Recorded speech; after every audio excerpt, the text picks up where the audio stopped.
सत्य का पवित्र शास्त्र। फरवरी दिनांक 2।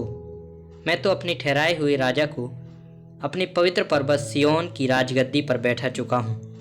भजन संहिता 2 उसका 6 पद।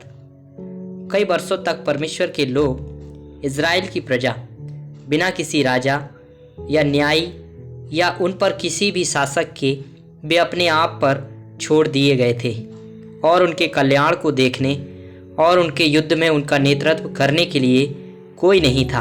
न्यायियों 17 अध्याय 6 पद। उन दिनों में इज़राइलियों का कोई राजा ना था। जिसको जो ठीक सूझ पड़ता था वही वह करता था।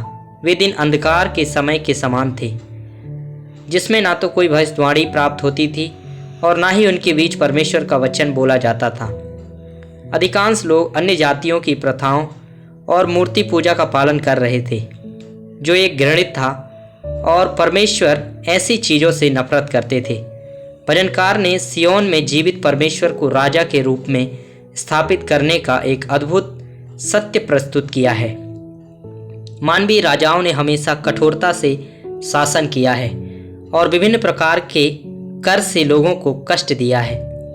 पूरे संसार की राजनीति का इतिहास उस विषय के बारे में बहुत स्पष्ट है।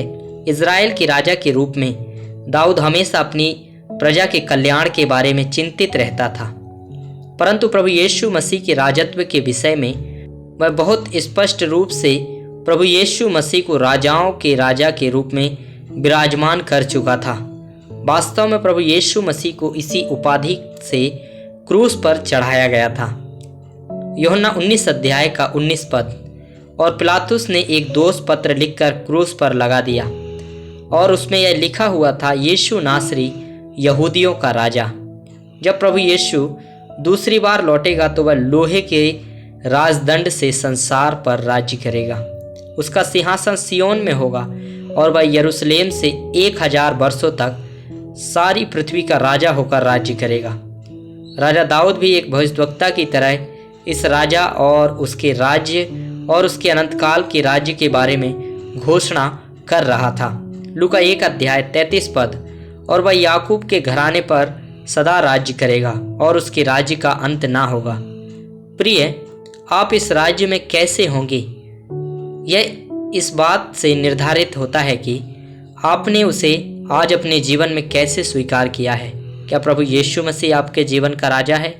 और क्या आपने अपनी आत्मा, प्राण और देह को पूरी तरह से उसके अधीन कर दिया है? प्रभु आपके जीवन में सर्वोच्च अधिकारी और अगुवा बनना चाहता है। वह कभी भी इससे कम के लिए समझौता नहीं करेगा। या तो वह आपके हृदय का राजा है अथवा वह आपके हृदय में नहीं है। आज भी प्रभु यीशु मसीह आपको प्रेम से आमंत्रित कर रहे हैं कि आप उसे अपने व्यक्तिगत प्रभु और उद्धारकर्ता और राजा के रूप में ग्रहण करें।